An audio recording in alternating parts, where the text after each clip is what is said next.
आम आदमी पार्टी एक ऐसी पार्टी जिसका वोट बैंक नहीं है, उसका वोट बैंक सिर्फ और सिर्फ काम है। और हम लोग भी काम करना चाहते हैं, इसलिए हमने आम आदमी पार्टी को चुना। बहुत सिंपल प्लेन रीज़न है कि हम सिर्फ और सिर्फ शिक्षा की बात करते हैं, स्वास्थ्य की बात करते हैं, भ्रष्टाचार ख़त्म करने की बात करते हैं। और मुझे लगता है कि देश में भी सिर्फ इन चीज़ों की ही ज़रूरत है। सर, ये बहुत ही गंभीर सवाल आपने किया है कि शिक्षा, स्वास्थ्य और बिजली की बात करते हैं और भी जो महिला सशक्तिकरण की आप बात करते हैं, लेकिन अब बात आती है सर बिहार की। जो यहाँ पे गवर्नमेंट है, एनडीए की सरकार है बिहार में, उसके बाद यहाँ के जो वर्तमान विधायक है राजद से हैं सुरेंद्र कुमार, मैं उनकी बात करता हूँ तो सब कुछ ठीक है। बिहार सरकार की नज़र में शिक्षा के स्तर जो है वो सब जान रहे हैं। आज खिचड़ी की व्यवस्था स्कूल में की गई है, साइकिल योजना की व्यवस्था है। अगर आपकी सरकार आती है बिहार में, हालांकि सभी सीटों से आम आदमी पार्टी लड़ रही है इस पर बिहार में चुनाव, आपकी अगर सरकार आती है या आप विधानसभा में जाते हैं यहाँ से, तो आप क्या बदलाव क्या करेंगे और आई विधानसभा क्षेत्र के लिए? मुझे लगता है कि सर जो बदलाव की राजनीति होती है वही असली राजनीति होती है।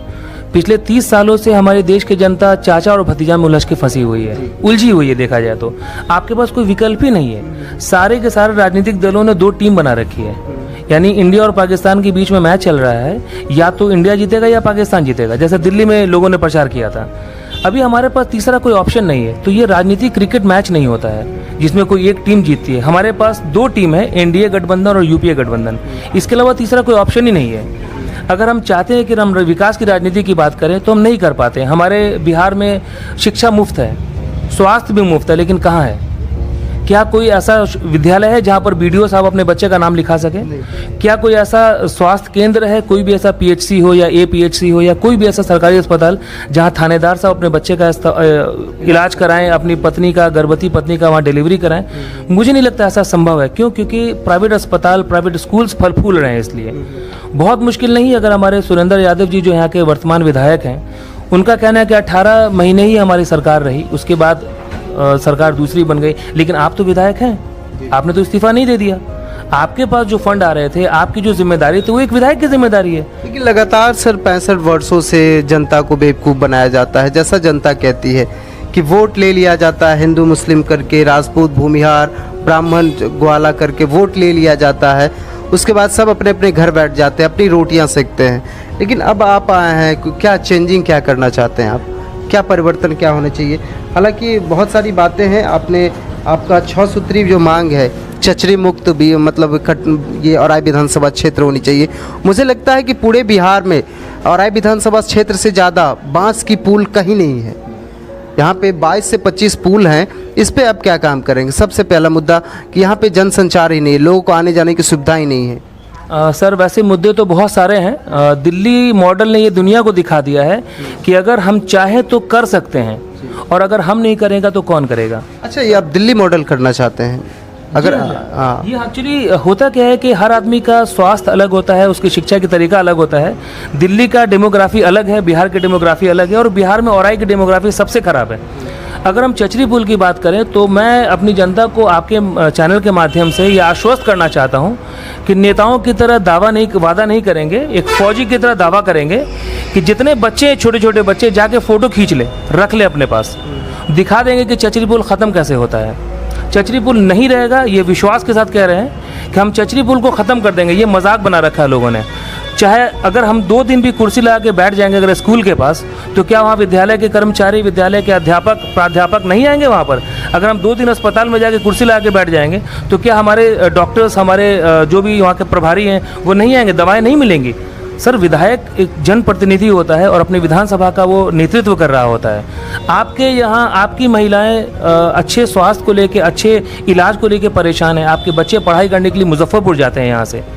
तो इन चीज़ों को ख़त्म कर देंगे और दिखा देंगे। दिल्ली मॉडल का नाम मैंने सिर्फ इसलिए लिया कि वहाँ वो करके दिखा दिया उन्होंने कि 300 करोड़ रुपए अगर एक पुल को बनाने में खर्चा आता है और 50 लाख रुपए बच गया, तो 50 लाख रुपए वापस कर दिया गया सरकार को। ऐसी राजनीति चाहिए हमें। हम चाह रहे हैं इस प्रदेश में, इस राज्य में और इस जो हमारे विधानसभा है, इसमें ऐसी राजनीति हो कि कल को कहे कि खयाम साहब, आपने आम आदमी पार्टी की तरफ से झाड़ू चुनाव चिन्ह की तरफ से चुनाव लड़ने की कोशिश की है, आप जीते हैं यहाँ से और आपने हर पंचायत में एक अच्छा स्कूल दिया है, अगली बार जब कोई वोट मांगने के लिए आए तो ये बोले कि खयाम साहब ने अगर एक स्कूल बना के दिया है यहाँ पर तो हम 2 स्कूल बना के देंगे।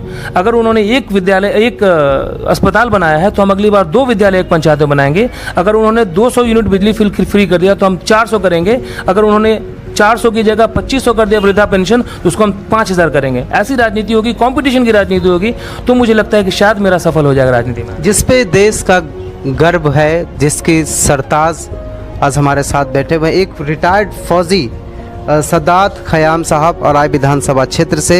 हालांकि आज देखने की बात है कि औराई विधानसभा क्षेत्र में पहली बार कोई फौजी इलेक्शन कैंडिडेट हैं, विधायक कैंडिडेट के रूप में अपने क्षेत्र में आए हैं। लेकिन बहुत ही बड़ी बात है कि एक फौजी देश की सेवा के साथ साथ आज फिर से समाज की सेवा करने के लिए आए हैं। लेकिन बहुत ही बड़ी मुद्दा है, बहुत ही बड़ी विडंबना है, जो आज देश की सेवा कर कर आज उसे लोगों की सेवा करने की ज़रूरत क्यों करनी पड़ती है। क्या बात है, आगे देखते रहिए रिपब्लिक बिहार। मिलते हैं एक छोटे से ब्रेक के बाद।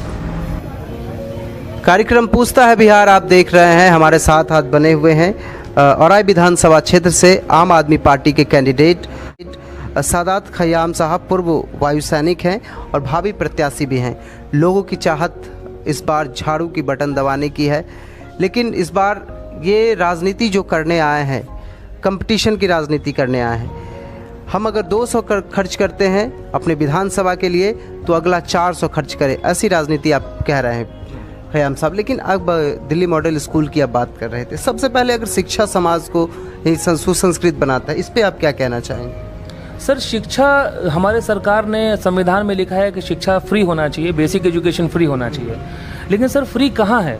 हमारे बिहार में खिचड़ी की राजनीति शुरू हुई, मिड डे मील की राजनीति शुरू हुई, पोशाक वितरण का राजनीति शुरू हुआ, लेकिन सर हम शिक्षा की राजनीति कहाँ कर रहे हैं? हमने कब ऐसा माहौल बनाया कि बच्चे हमारे विद्यालय में आके पढ़ाई करें? कब हमने साफ़ सुथरा माहौल दिया? कब हमने खेलने की व्यवस्था अच्छा करी? कब हमने बैठने के लिए डेस्क बेंच अच्छा किया? आज हमारा पर्पज़ क्या है कि अगर हमारे घर में साफ़ सफाई रहेगा तो हम अपने घर में जाना चाहेंगे।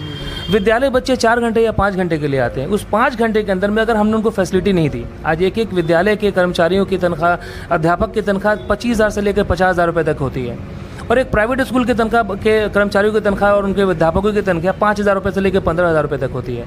आखिर क्या वजह है कि हमारे बच्चे प्राइवेट स्कूल में जाके पढ़ना चाहते हैं? उससे ज़्यादा पेमेंट पाने वाले अध्यापक हमारे सरकारी स्कूल में हैं, लेकिन सरकारी स्कूल को ध्वस्त कर दिया गया है। आज हमारे यहाँ सरकारी स्कूल है, वहाँ जानवर बंधे हुए हैं, वहाँ छत नहीं है, दीवार नहीं है। क्यों?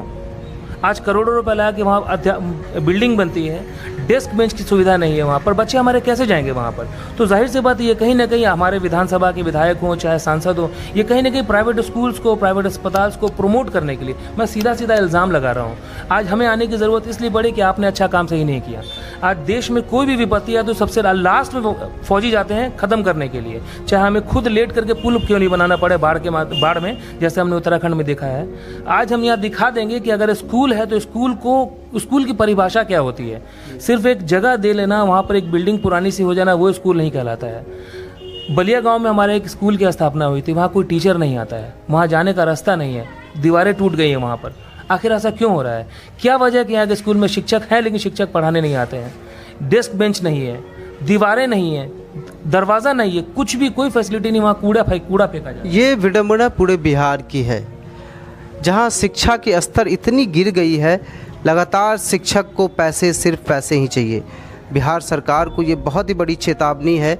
शिक्षा का स्तर अगर बिहार में बढ़िया नहीं हुआ तो ऐसे ही कट्टरवादी फौजी मैदान में आते रहेंगे। और आज विधानसभा क्षेत्र आज प्रारंभ की है इस युद्ध को, आगे भी जो भी विधानसभा होगी वहाँ से सिर्फ फौजी खड़े होंगे। आगे सर बात हम करेंगे, लास्ट 2 बातें और आपसे करेंगे कि अगर आपकी विधायकी यहाँ से होती है, आपको लोग विधायक बनाते हैं, तो सबसे पहला आपका प्रमुख कार्य क्या होगा? आप क्या करेंगे यहाँ के लिए? सर सबसे पहले तो जो हम गाड़ी चलाते हैं तो सिर्फ स्टीयरिंग नहीं संभालते हैं, सिर्फ क्लच नहीं, सिर्फ ब्रेक नहीं, सारी चीज़ें एक साथ कोऑर्डिनेशन के साथ करना होता है। तो सबसे पहले की बात नहीं करेंगे, सारे काम पहले होंगे। स्कूल भी हमारा एक साथ स्टार्ट होगा, अस्पताल भी एक साथ शुरू होगा, चचरी पुल पर भी हम लोग एक साथ काम करेंगे। हम लोग यहाँ के जो फैसिलिटीज़ मिलने वाली है, चाहे वो राशन का हो, चाहे वो वृद्धा पेंशन हो, चाहे वो ब्लॉक को सुधारना हो, ये सारी चीज़ें एक साथ होगी और टीम बना के होगा। इस टीम में हमारे सब लोग रहेंगे, हमारे कार्यकर्ता भी रहेंगे, हमारे मुखिया कैंडिडेट भी रहेंगे, हमारे जो पूर्व मुखिया हैं, जो भी हमारे जन प्रतिनिधि हैं या जो भी आंदोलनकारी लोग हैं, सबके साथ मिलकर हम लोग काम शुरू करेंगे। हरकुलियन टास्क है, बहुत मुश्किल काम है, लेकिन असंभव नहीं है और हम संभव करके दिखाएंगे इसको। कारगिल की लड़ाई हम लोगों ने लड़ी, कारगिल की लड़ाई में मेडल्स मिले हम लोगों को, लगभग वो असंभव था, हमने उसको भी संभव करके दिखा दिया। लड़ाइयाँ हमें सिखाती हैं कि हम कैसे स्ट्रैटेजी बनाएं। अगर हम सिर्फ गाड़ी का स्टीयरिंग संभालेंगे, ब्रेक और क्लच पर ध्यान नहीं रहेगा तो एक्सीडेंट हो जाएगा। अगर मैं यहाँ से विधायक बना, लोगों ने मुझे चुना, अगर नेता पे नहीं फौजी पे विश्वास किया, तो मुझे लगता है कि स्कूल भी सुधर सकता है, अस्पताल भी सुधर जाएगा, चचरी पुल भी ख़त्म होगा। चचरी पुल में हो सकता है समय लग जाए, क्योंकि चचरी पुल के लिए जो भी DPR होता है, जो भी उनके आवंटन होता है, वो चीज़ें समय से लगेगी, लेकिन स्कूल और अस्पताल तो सबसे पहले ठीक होगा। क्योंकि अगर हमारा स्कूल हो गया बच्चों के पढ़ने के लिए, तो वहाँ पैसे बचेंगे लोगों के, सेटिस्फैक्शन होगा लोगों का, किसान अपने काम कर सकेंगे, बच्चे अपना पढ़ाई करेंगे। अगर हमारे स्वास्थ्य सुविधा ठीक हो जाएगी तो छोटे मोटे इलाज के लिए मुजफ्फरपुर नहीं जाना पड़ेगा। सरकारी अस्पताल संभव है कि वहाँ इलाज हो सकता है हर तरह का। तो हम हर पहलू पे एक साथ काम करेंगे, कोई पहला और कोई दूसरा नहीं रहेगा। कोशिश करेंगे कि हर काम एक साथ शुरू करें और टीम बना के प्रॉपर वे में काम करें, डिसिप्लिन के साथ, अनुशासन के साथ। अब आगे सर, NDA की सरकार है यहाँ पर बिहार में, राजद भी कैंपेन में लगी हुई है। हालांकि दोनों दिग्गज टीम आम आदमी पार्टी बिहार में उतरी है, क्या टिक पाएगी क्या आम आदमी पार्टी इन दोनों के बीच? सर, लगभग 74 साल आज़ादी को हो गया है और इस पूरे 74 साल में हम लोगों ने जाति धर्म की राजनीति की है। दिल्ली में जिस तरह का माहौल पिछले दिनों हुआ था चुनाव के दौरान में, बहुत हिंदू मुस्लिम करने की कोशिश की गई। अरविंद केजरीवाल जी काम करते रहे, तो काम दिखता है, बातें लोग भूल जाते हैं, काम दिखता है। डोनाल्ड ट्रंप जी हमारे हैं, उनकी पत्नी आई वहाँ पर, उनको जब घूमने की बात हुई तो उन्होंने कहा कि हम ताजमहल तो घूमेंगे, लेकिन साथ साथ हम ये भी देखेंगे कि मोहल्ला क्लिनिक कैसा बनाया उन्होंने कहा हम लाल किला तो घूमेंगे, लेकिन सरकारी स्कूल की हालत ऐसी कर दी कि DM साहब, SDM साहब, DSP साहब अपने बच्चों का नाम कटा के सरकारी स्कूल में लिख रहे हैं। तो काम की राजनीति करेंगे, जो 70-74 सालों में नहीं किया लोगों में। सबसे बड़ी बात है कि यहाँ पर चाचा भतीजा की राजनीति हो रही है। हमारे पास 2 ही टीम है, एक चाचा ने बना रखा है भाजपा के साथ, जिसको हम NDA का नाम देते हैं, एक भतीजा ने बना रखा है जिसको हमने UPA का नाम दिया, राजद गठबंधन का नाम लिया, महागठबंधन का नाम लिया। तो हमारे पास कोई तीसरा ऑप्शन ही नहीं है। मैंने PhD किया हुआ है, मैं ऑलमोस्ट PhD कंप्लीशन पे है मेरा। और तेजस्वी यादव जी की पढ़ाई की अगर बात करूं मैं, तो मुझे नहीं लगता कि वो बहुत ज़्यादा पढ़े लिखे हैं। ऐसे में कोई भी पढ़ा लिखा आदमी उनके नेतृत्व को कैसे स्वीकार करेगा? वहाँ जो सीनियर नेता है वो ऊपर आ नहीं पा रहे हैं। तो इस तरह की जो एक डायनास्टी होता है, उसको हमें ख़त्म करना चाहिए। राजनीति मतलब कि जनप्रतिनिधि, जनता जिसको चाहेगी उसको चुनेगी। आज हम नीतीश जी की बात करते हैं, नीतीश जी हमारे मुख्यमंत्री हैं, लेकिन वो MLA नहीं है, वो विधायक नहीं है, MLC हैं। तो उनको जनता ने नहीं चुना, उनको विधायकों ने चुना।